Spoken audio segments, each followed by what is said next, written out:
A surprising report in the New York Sun newspaper that jumped out at us this morning about some stores in the United States that are reportedly limiting the amount of certain foods that customers can buy.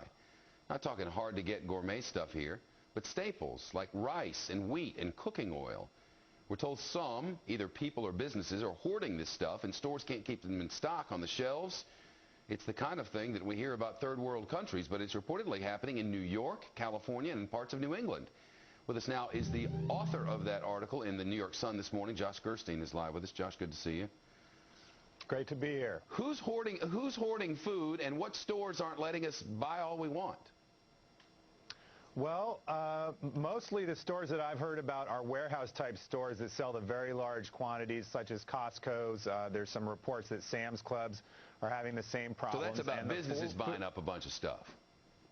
Right, but it's also the places that many people go to buy their own stocks. If people use a lot of rice every day, for example, they might buy a 25 or a 50-pound bag, and that's also what some businesses are looking for. And those people are finding when they go to these stores that oftentimes there isn't any rice at all on the shelf, or there may not be any flour, and if there is, they might be limited to just one of those large packages, depending on how much they've bought in the past. What began your research for this article? What made you think of reporting on such a thing? Well, I was actually shopping for my daughter's birthday party, believe it or not, Shep, and I was checking out of the Costco, and I saw a sign over the manager's desk saying, due to shortages of rice, we're going to limit purchases based on your past purchasing history. Please contact a manager for your personal limit.